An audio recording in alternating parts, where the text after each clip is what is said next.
fondo, con Maite Noriega.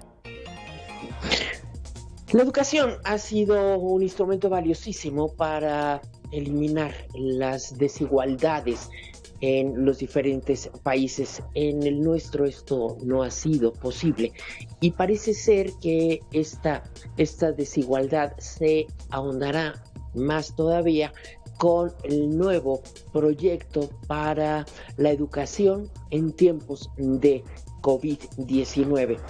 Quiero agradecer hoy la presencia de Juan Martín Pérez García, director de REDIM, que es la Red por los Derechos de la Infancia en México. Bienvenido. Gracias, Maite. Buena tarde.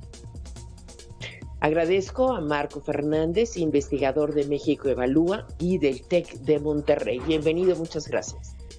Hola, Maite. Hola, colegas. Buenas tardes. Hola, buenas tardes. Y Fernando Ruiz, director de investigación de Mexicanos Primero.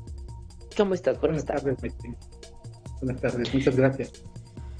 Bueno, pues recientemente, hace apenas unos días, el secretario de Educación Pública, Esteban Moctezuma Barragán, anunció el reinicio de clases. Anunció que el próximo 24 de agosto se iniciará el ciclo escolar 2020-2021 en una nueva modalidad.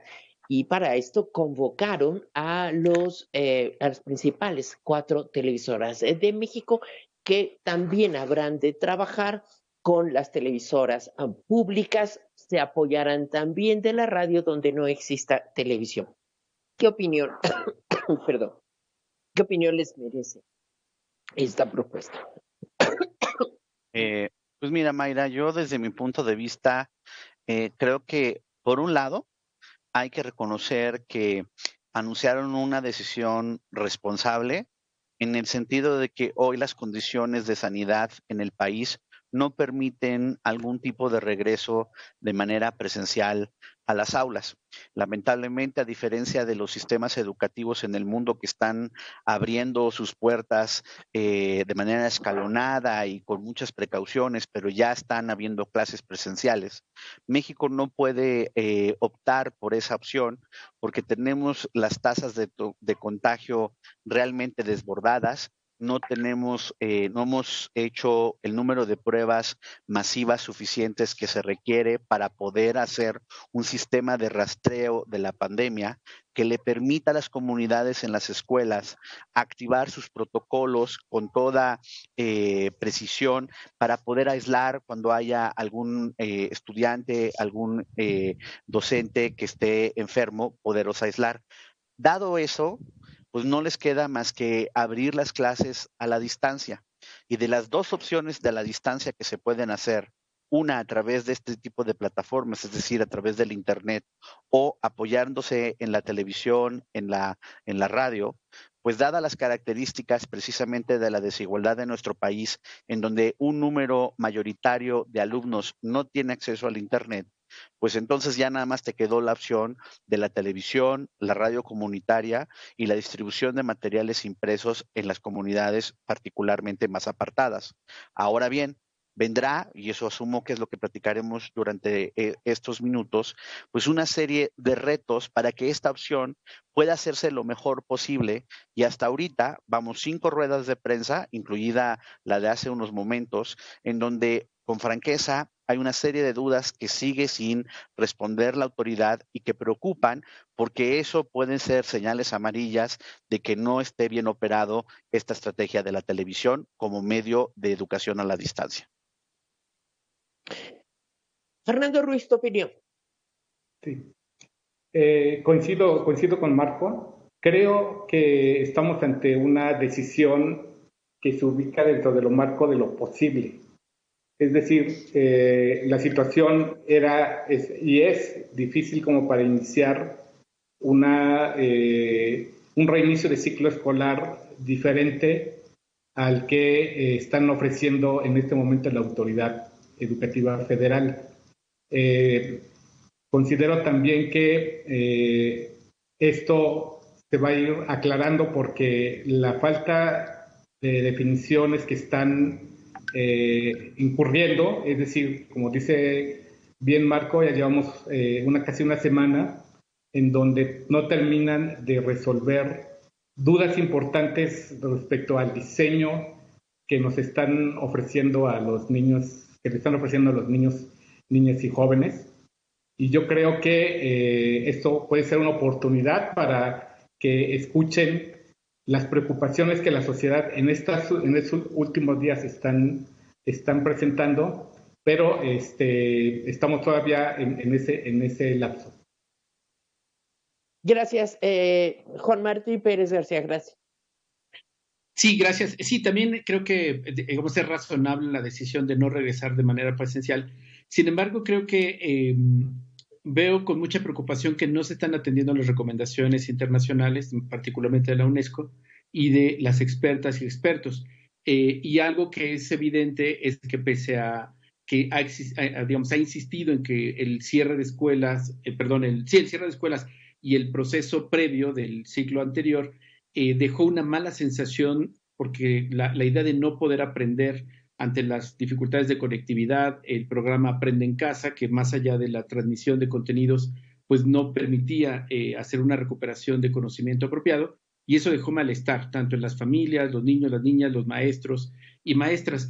Y creo que se perdió una gran oportunidad para poder avanzar, repito, con lo que plantea UNESCO, que es esencialmente tener modelos híbridos, como lo están haciendo ya otros países, no solamente de Europa, sino de América Latina, que están, además de considerando la posibilidad de escuela presencial cuando se pueda, de acuerdo a los semáforos, también formalizar más la educación a distancia con televisión, radio, pero con un fuerte énfasis también en la conectividad o en Internet.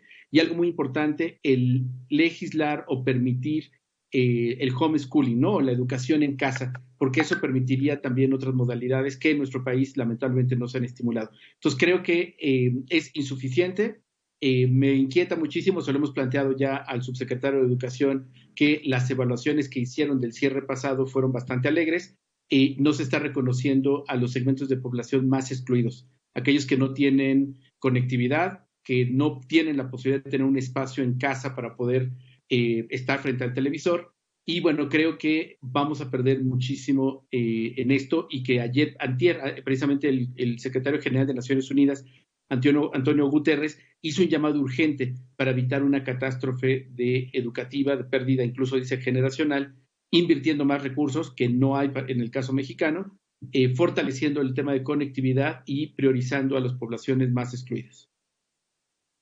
Sí, es una pena lo que está pasando, porque a principios de este sexenio se eliminó lo que era México Digital, y se cerraron 47% de los sitios que contaban con Internet, lo que hubiera propiciado la facilidad para la conexión por Internet y la interacción de los alumnos. A mí lo que me preocupa de este nuevo esquema, además lo sé de cierto, es que todavía no se empiezan a producir los programas que habrán de transmitirse.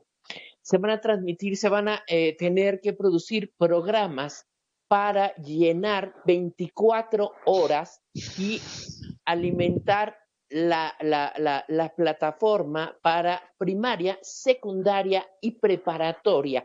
Esto es una cantidad de conocimiento y de programas que lo que nos llevará es a hacer programas al ahí se va, de acuerdo a como lo estoy viendo y conociendo los tiempos de producción de televisión, que tampoco habrán de garantizar mejores resultados. Su opinión, por favor, Marco.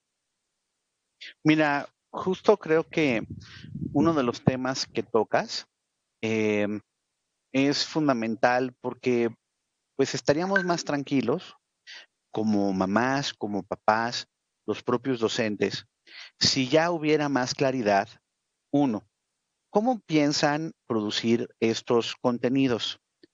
Y sobre todo, una vez que tú tienes el contenido, asumiendo que es de la mejor calidad posible, los niños, los jóvenes, las niñas, los estudiantes, no es como que uno se siente enfrente de la televisión y absorbe de manera automática el conocimiento. Parte del proceso del aprendizaje tiene que ver con la retroalimentación de los maestros. No nos han explicado cómo se va a lograr para que esa retroalimentación vaya de la mano de las transmisiones de la televisión. Hace un rato, cuando fue la quinta rueda de prensa, el secretario dice, bueno, es que los maestros lo que van a hacer es contactar por el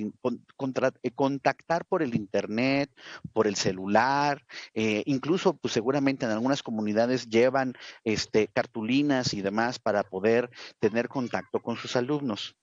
A ver, yo no entiendo cómo, si anunciaron un acuerdo con las televisoras para la transmisión, porque no lo van a producir, ¿eh? Solo lo van a transmitir. Quienes lo van a producir es la televisión pública, la televisión de la SEP, en coordinación con la gente de Canal 11 y Canal 22. Pero dejando al lado esa parte, si hacen un acuerdo para que las televisoras puedan transmitir y ellos ya están reconociendo de ver cómo van a hacer que los maestros contacten a sus alumnos, ¿por qué no hubo un acuerdo similar con el señor Slim, con los señores de AT&T, con los señores de Movistar, para garantizar el acceso, ya sea de datos gratuitos para las plataformas educativas o precios más accesibles a las comunidades educativas, empezando por los docentes, para precisamente facilitar este contacto? Porque si no hacemos eso y además lo complementamos con una buena capacitación, la última encuesta que se tiene, que hizo la OSD, establece que los propios docentes reconocen que no se sienten capacitados para el uso de la parte tecnológica como parte de su actividad pedagógica cotidiana. Se supone que ahorita han estado haciendo una serie de capacitaciones sobre todo para aprender a utilizar la plataforma Google y todos sus instrumentos educativos. ¿Cómo eso se conecta para poder retroalimentar a sus alumnos, dado que van a estar haciendo las enseñanzas por televisión? Pues yo no lo termino de entender. No es posible que la autoridad no entienda la importancia de comunicarlo con facilidad para que estén más calmados los docentes, para que estén más calmadas las mamás a estas alturas. O sea, ya llevamos 5 ruedas de prensa y uno puede meterse al internet para verlas y la verdad es que el contenido es muy deplorable. Sí, además, vaya, la capacitación que se estaba efectuando parece ser que queda cancelada porque ya no tiene sentido. Ya no se van a utilizar los recursos tecnológicos, el Internet o la Internet para esto, con lo cual ya hay un desperdicio. Parece ser que este gobierno no le importa ni desperdiciar recursos, ni tiempo, ni sacrificar los derechos de los niños. Eh, Marcos, la evaluación me preocupa, la vamos a dejar para el final porque ahorita lo que estamos haciendo es cómo se va a llevar a cabo.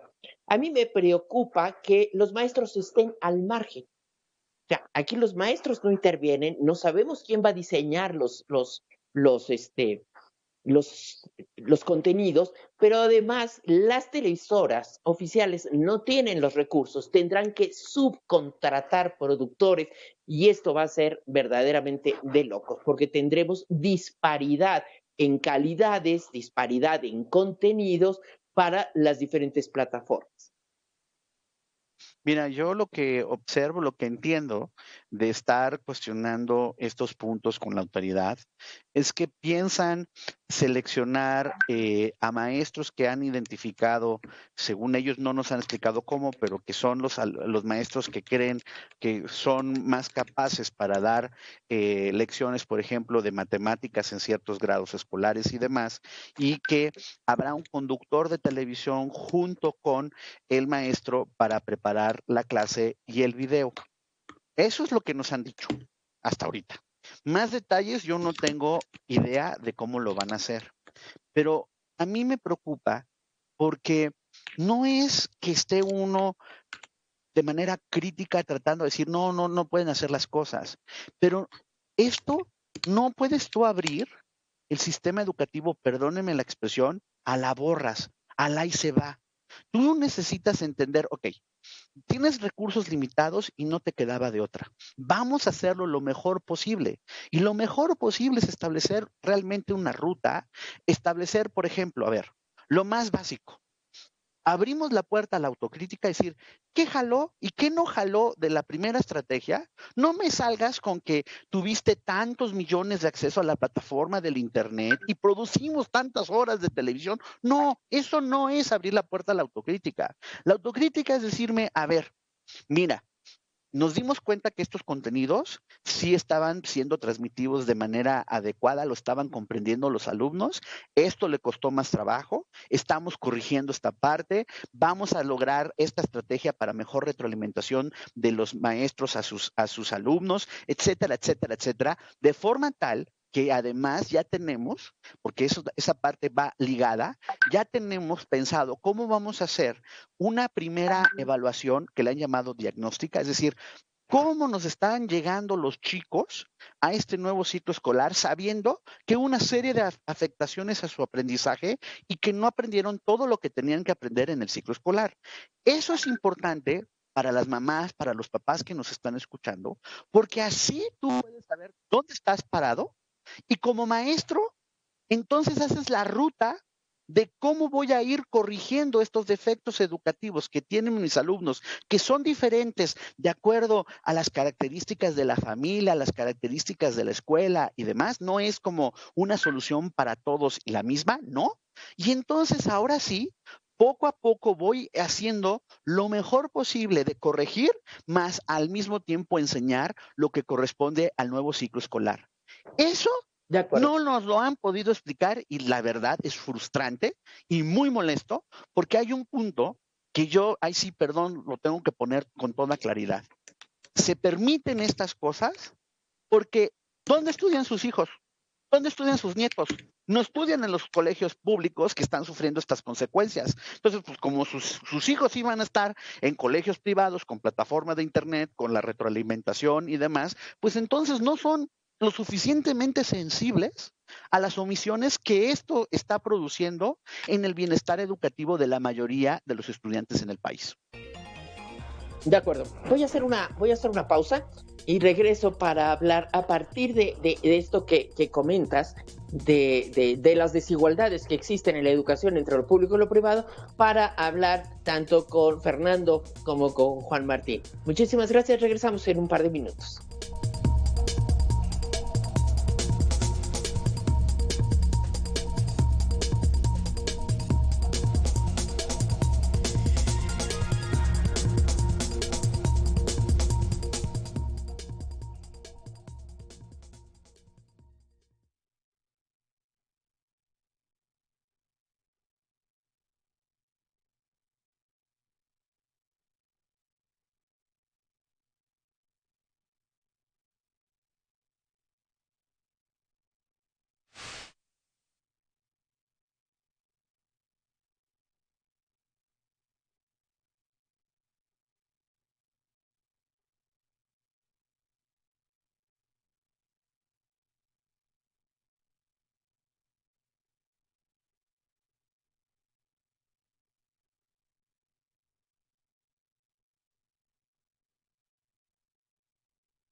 hemos visto que a la luz de la información que ofrecen las autoridades educativas de nuestro país, seguimos sin saber en qué consiste este programa de Aprende en Casa.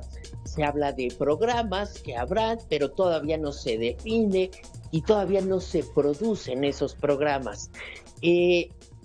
Fernando Ruiz, Mexicanos Primero, ha estado muy atento observando el papel que han jugado la educación en nuestro país, y nos planteaba Marco al final de su intervención pasada estas diferencias y estas desigualdades que existen entre las escuelas públicas y las privadas, que además se van a ahondar todavía más, y veremos que muchos chicos que estudiaban en la escuela privada se verán obligados a ir a la escuela pública porque sus padres serán incapaces de poder pagar las colegiaturas. Marcos, Fernando Ruiz, tu opinión acerca de lo que estamos viendo y la perspectiva que tenemos para la educación a la luz de esto.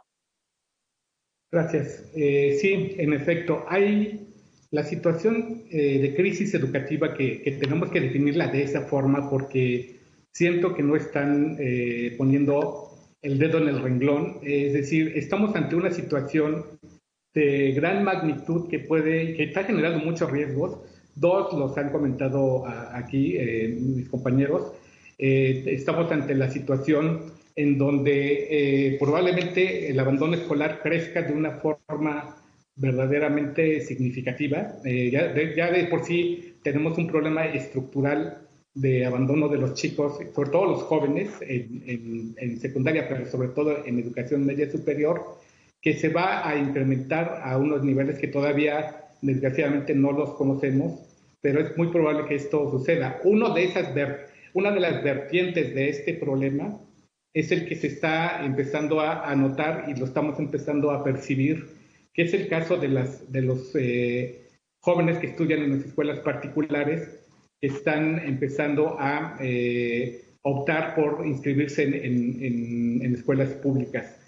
Hay dos situaciones que tenemos que contemplar. Uno, ¿qué puede hacer la autoridad educativa federal en coordinación con las autoridades de los estados para permitir esto?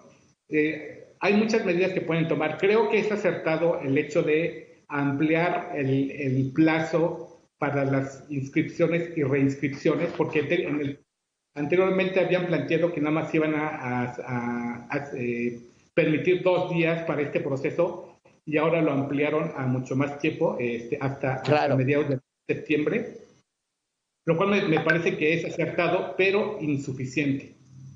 Es insuficiente porque muchas escuelas, sobre todo en nivel de preescolar, cuando nosotros revisamos las matrículas y el número de escuelas, notamos que hay una concentración muy fuerte, una vulnerabilidad de las escuelas de preescolar, que son las que están más vulnerables ante la situación para el pago de las colegiaturas.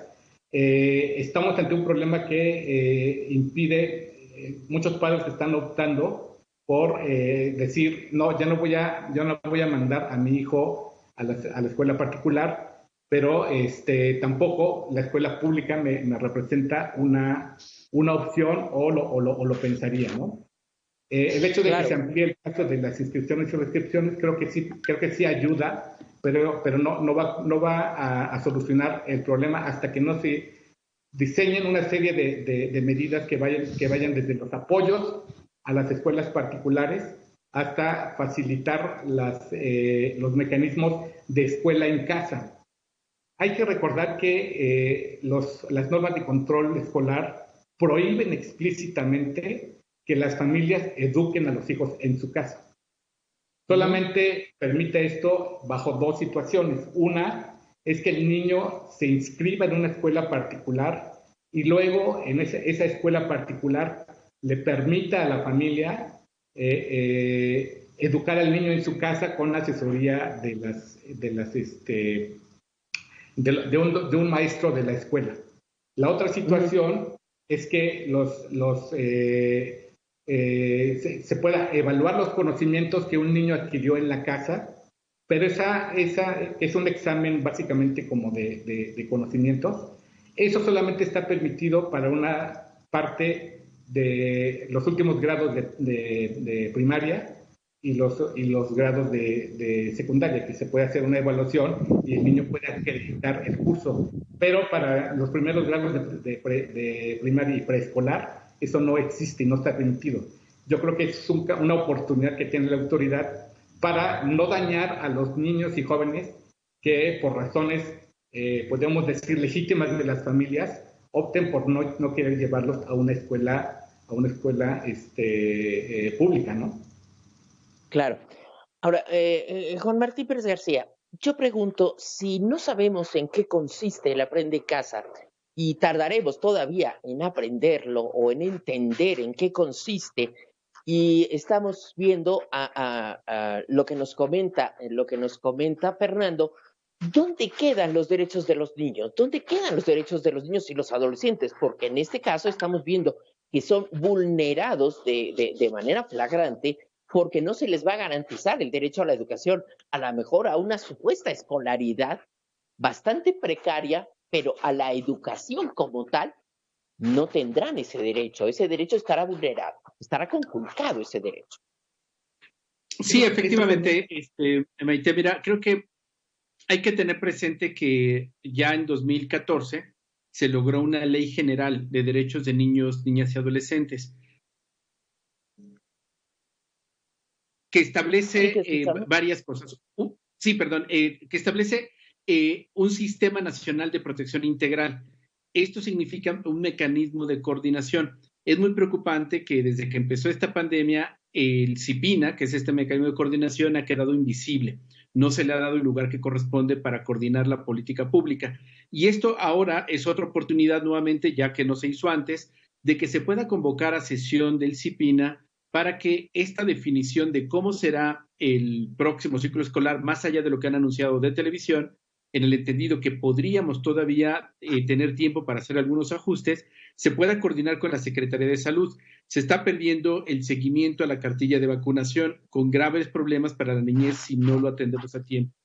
También, particularmente aquellos niños y niñas de sectores más pobres que comían en las escuelas, particularmente las de tiempo completo, se necesita vincular a la Secretaría de Bienestar para acercarles programas y que podamos reducir el impacto.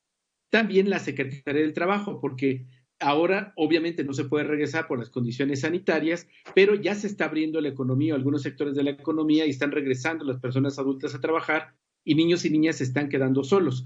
En la cultura machista que tenemos en este país, de por sí las mujeres adolescentes son las que se quedan o ya no continúan los estudios de educación media superior y aquí estarían forzadas a quedarse a cargo de los hermanos y hermanas para continuar pues el confinamiento. Entonces, realmente estamos generando una crisis más profunda, no solamente en el derecho a la educación, sino en muchos otros derechos. Y termino con un comentario muy preocupante que se lo hemos expresado por todas las formas posibles a Esteban Moctezuma y al subsecretario de Educación Básica, y es la falta de respeto y la falta de cumplimiento a la ley de no comunicarse y no hacer partícipes a 26 millones de niños, niñas y adolescentes en la educación básica.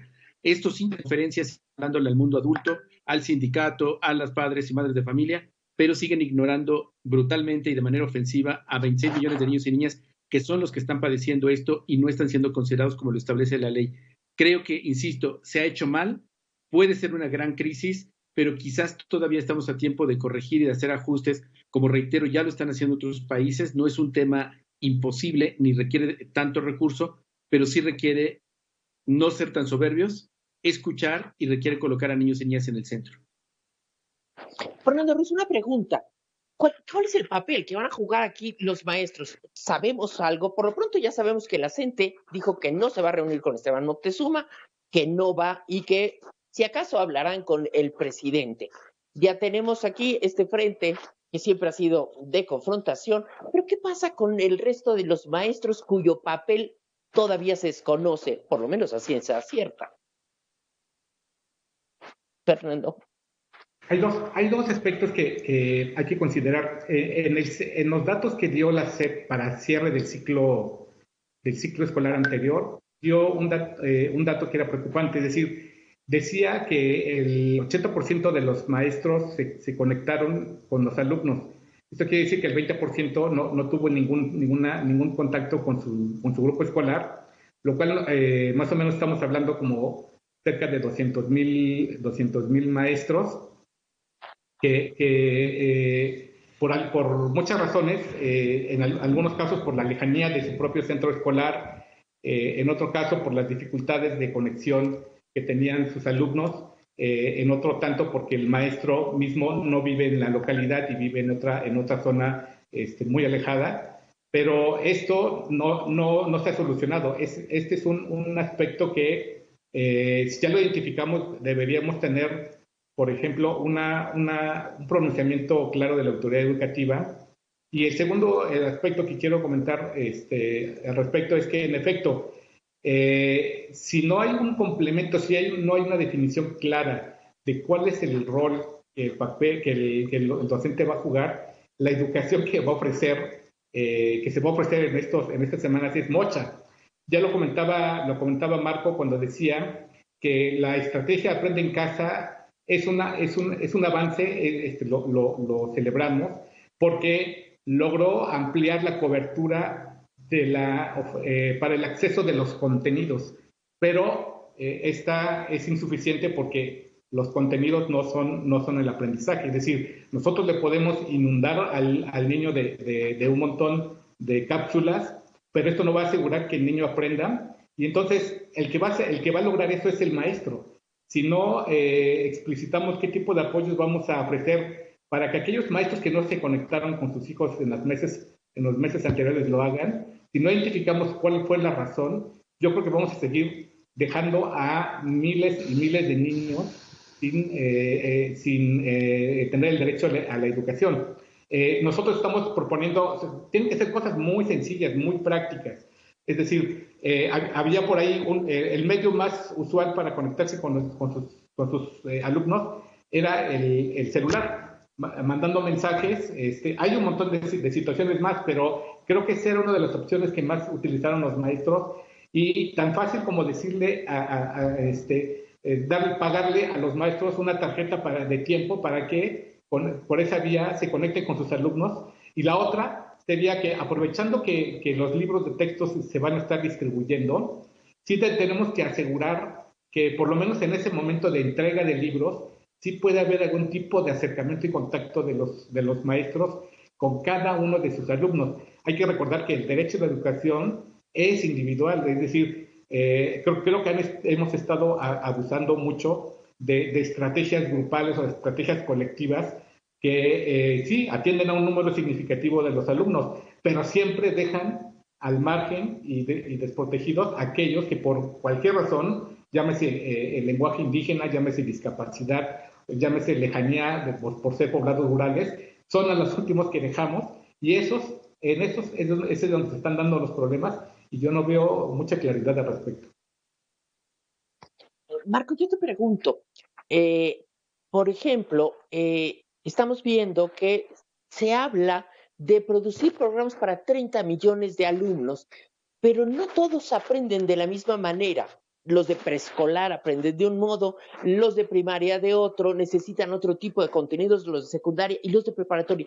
Yo no sé si dé tiempo de que se analicen cuáles son los procesos de aprendizaje de cada una de las edades, como para que los maestros intervengan a la hora de elaborar los guiones de los programas de televisión. Mira, yo creo que son varios aspectos.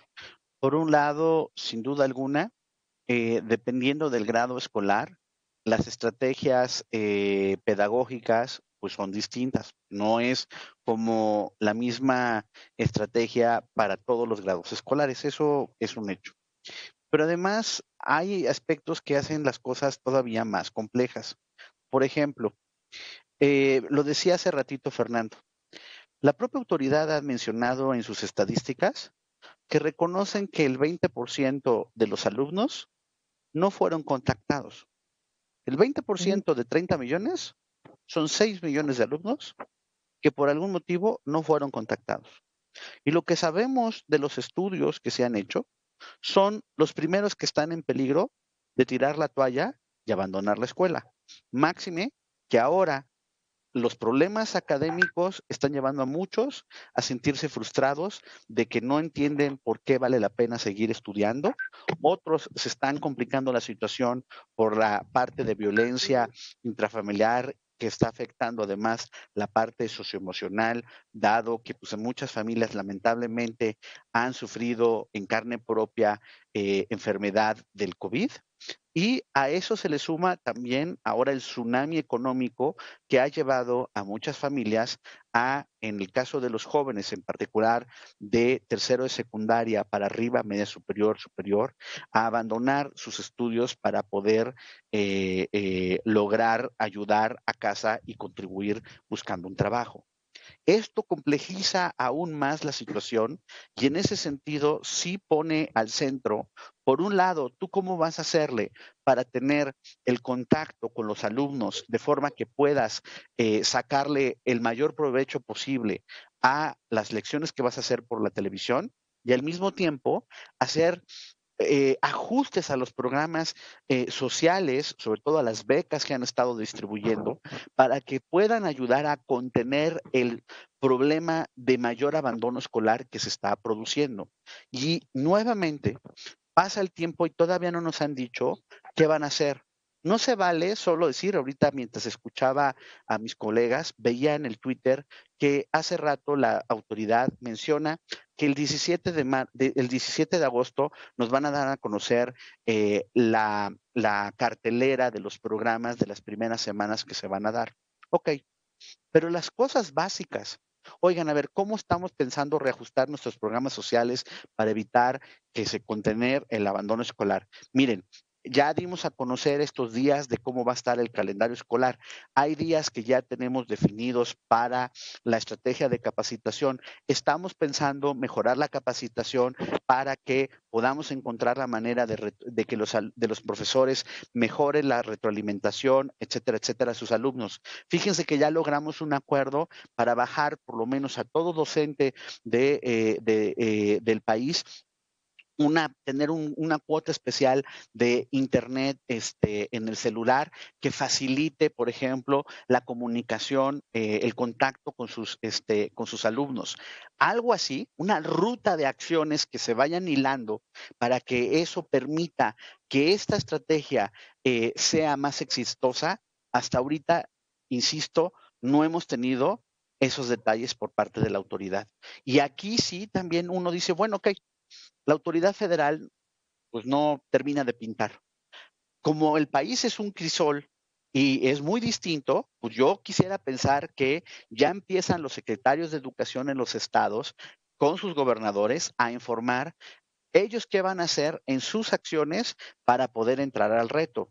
Es más fácil, por ejemplo, para entidades como Jalisco, Yucatán o Guanajuato, por sus características socioeconómicas, a lo mejor recargar un poco de su estrategia educativa a través de las plataformas del Internet. Esa no es la realidad de Oaxaca, de Chiapas y demás. Por lo mismo, tú tienes que empezar a ver cómo se van a activar estas acciones diferenciadas que, insisto, permitan contener el problema del tsunami educativo. Y aquí sí, una de las cosas que sí es frustrante también es observar que aunque hay muchas inquietudes, dudas por parte de los padres de familia, yo no veo, perdón que sea políticamente incorrecto, pero yo no veo a una sociedad mucho más movilizada para exigir el ejercicio del derecho a la educación. Esto no es una dádiva, esto no es un favor, es un derecho y tenemos que defenderlo y tenemos que incrementarle el costo político a las autoridades cuando las autoridades no hagan correctamente, como hasta ahorita parece ser, sus acciones en política educativa, porque no, en política la gente, salvo algunas excepciones, no actúan de la buena voluntad, sino que se mueven a través de los incentivos. Pues entonces incrementamos el costo político para que realmente la educación sea una prioridad en la agenda gubernamental. Estamos a menos de un mes a menos de un mes que tengan que presentar la propuesta del presupuesto educativo. Y no hay hasta ahorita ninguna señal de que digan, dado como está el asunto, estamos haciendo esfuerzos para poder fortalecer tanto recursos en el sector salud como en el sector educativo. Ninguna señal hay en ese sentido. Lo que ha habido es, al contrario, recortes al propio sistema educativo en el momento que más oxígeno necesita. Y otra vez, insisto, por eso decía hace rato, ¿por qué es esto posible? Porque hasta ahorita no les ha costado políticamente y porque en carne propia estos funcionarios, estos legisladores que lo permiten, no sufren las consecuencias de esta inacción, porque la mayor parte de ellos, ¿a dónde mandan a sus hijos? Perdón. O sea, vamos Sí, a hablarnos claro, las netas. Como ellos están en la parte privada, pues miren, está súper padre decir que la educación es prioritaria, pero no poner realmente el énfasis a apoyar la educación pública. Yo creo que hay un problema y me parece que es preocupante, y es el hecho de que en México todavía la gente no acaba de entender para qué sirve la educación, ¿no? O sea, si vemos en otros países, los jóvenes o los padres empiezan a ahorrar porque es importante generar los recursos y los ahorros para la educación universitaria. En México no pasa eso y la gente deja de estudiar porque no le ve, porque además tampoco es importante y lo vemos. No es importante que tengas estudios cuando tienes muchos y vas a buscar un trabajo, tampoco te lo darán porque estás sobrecalificado. Un comentario, Juan Martín, por favor.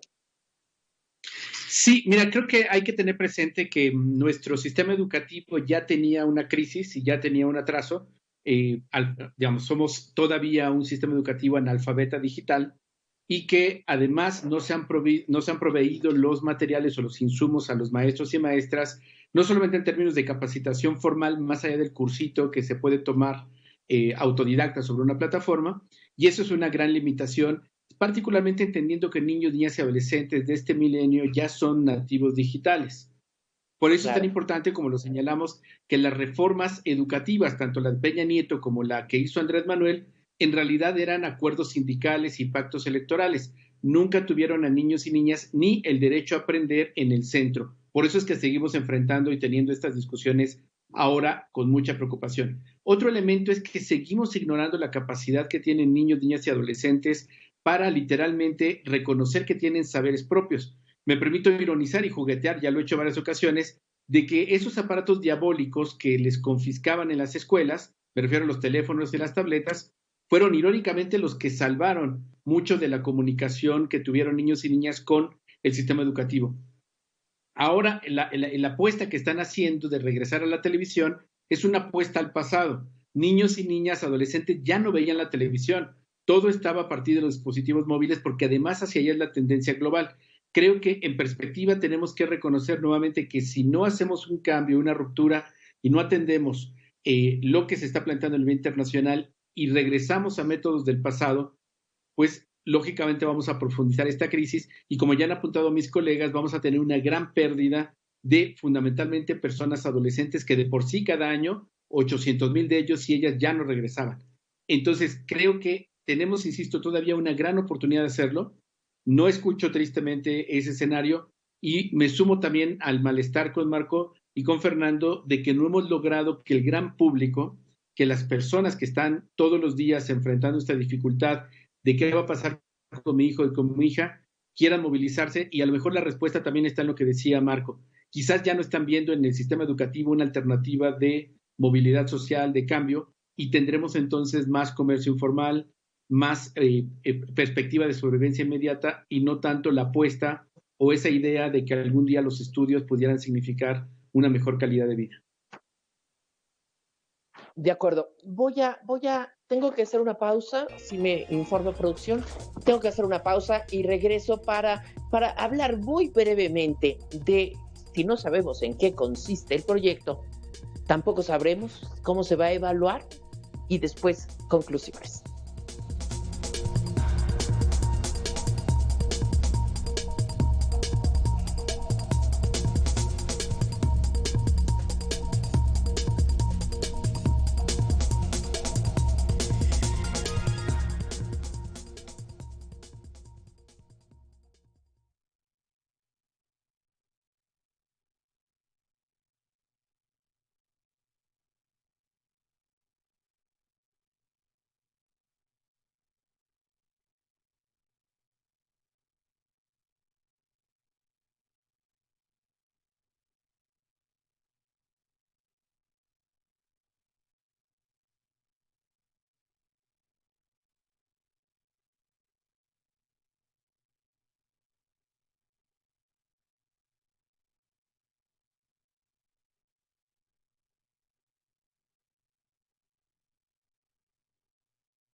Bien, tengo escasos 8 minutos para terminar este programa, que creo que es un programa que debe repetirse constantemente, sobre todo por el análisis, porque no podemos ignorar que la educación es lo único que nos salvará como país, es la única salvación de esta nuestra patria.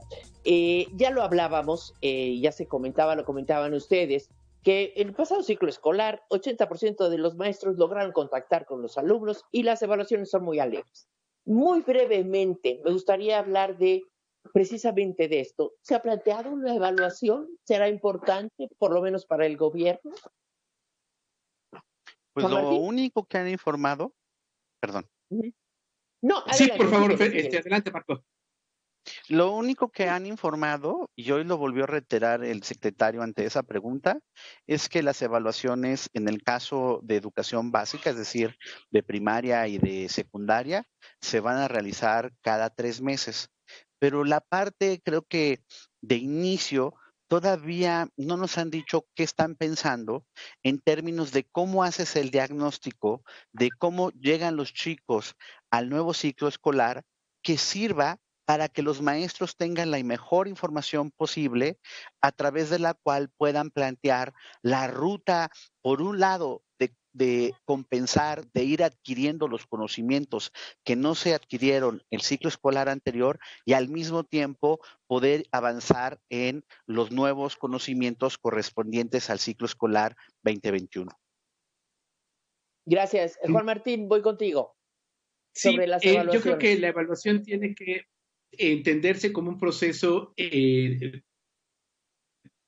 digamos, direccional al menos, no solamente de los contenidos, sino también de cómo se está impartiendo la educación y ahora es muy importante toda vez que estamos en una crisis. Creo que la evaluación tiene que verse de manera positiva para tener aprendizajes. No escuchamos por ahora nada de ello, seguiremos insistiendo y sobre todo partir del criterio que tiene que ser una evaluación justa. No se puede evaluar igual a los niños y niñas indígenas que no tienen conectividad o incluso luz a niños y niñas en zonas urbanas y esto es una obligación de las autoridades. Fernando, Sí. por favor. Ante la falta de definición por parte de la autoridad educativa, el reto para los docentes es qué tipo de evaluación. ¿Van a evaluar conocimientos, aprendizajes esperados o van a evaluar experiencias de los alumnos en el confinamiento? Creo que es un gran reto metodológico e instrumental para los docentes y mucho ayudaría a que hubiera más claridad sobre el asunto. Bien, yo les quiero preguntar ya para terminar, ¿qué esperamos? ¿Qué podemos hacer? ¿Qué debemos hacer a la luz de los anuncios y de estas reiteradas conferencias de prensa, que vaya, es un mero eufemismo porque no lo son, en las que nos dan adelantos de algo que sigue siendo incierto? Empiezo, Marco, contigo. Mira, yo creo que hacer en el mejor de los sentidos los cuestionamientos, por más incómodos que sean, para que la autoridad realmente no se haga guaje y nos conteste. Simplemente para los que nos están escuchando. Las conferencias diarias supuestamente duran 30 minutos, pero realmente están durando 25. Hoy, por ejemplo, terminaron de explicar primero cuando eran 5:20 de la tarde y la conferencia de prensa se acabó 5:27. O sea, 7 minutos para preguntas y respuestas. Así no puede ser posible que podamos tener mejor información de cara al nuevo ciclo escolar. Y lo digo en el mejor sentido de la palabra. Hemos establecido un diálogo, a veces ríspido, pero siempre constructivo con la autoridad. Y nosotros le hemos estado acercando propuestas de solución y demás, porque entiendo perfectamente que no solamente se trata de criticar, sino de ver alternativas. Pero por eso es tan importante para las mamás, para los papás, para las tías, los tíos, los abuelos, etcétera, que nos están viendo, que incrementemos nuestra presión y nuestra exigencia para que tengamos más claridad de la ruta educativa. Porque no hacer nada, el solamente quejarse en el Twitter o de plano decir, híjole, está muy mal y en verdad no entrarle al tema, va a traer un costo enorme para el bienestar de estos niños y de estos jóvenes que van a tener ya sea trayectorias educativas truncas, lo que significará, como decían mis compañeros, futuros laborales más precarios, informalidad, peores empleos y demás. Entonces, no podemos quedarnos de brazos cruzados. Juan Martín. Sí, pues obviamente tenemos un gran desafío. Claramente lo que hasta ahora se ha presentado no aporta o no garantiza el derecho a la educación de ninguna manera.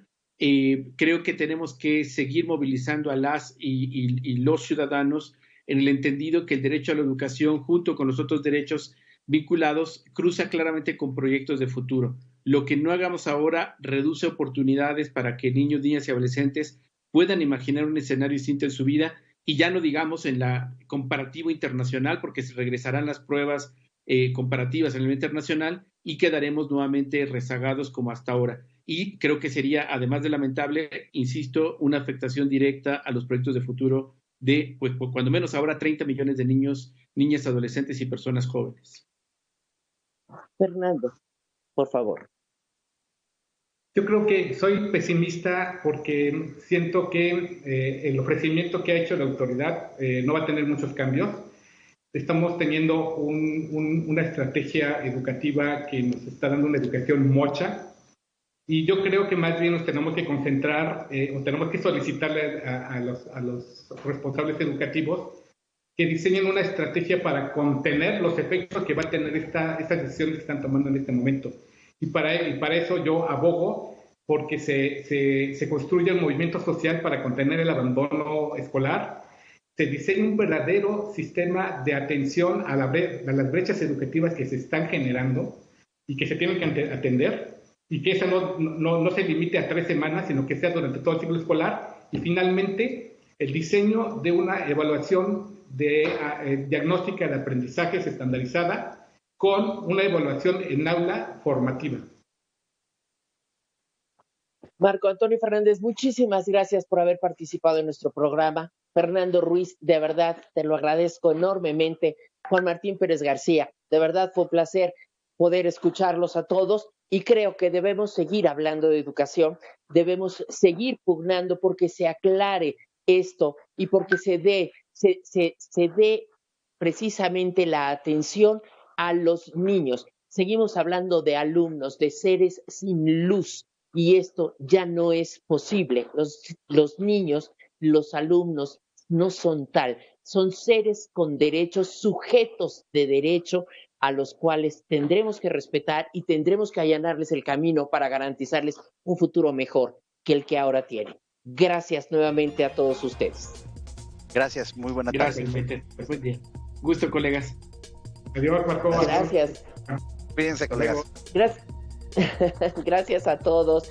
Y vamos ahora con Alejandra López. Vamos a Guadalajara. Tenemos más información aquí.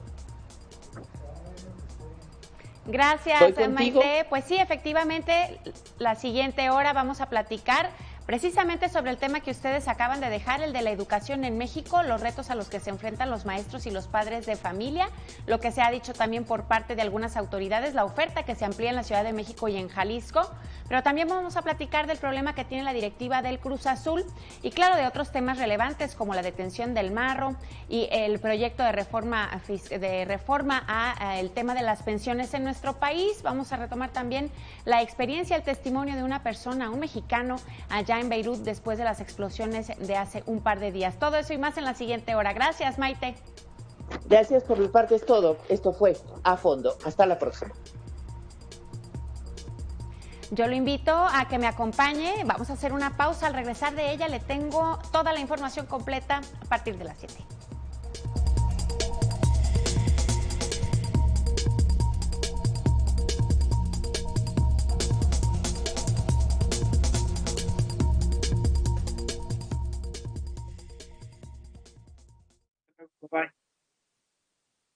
Gracias.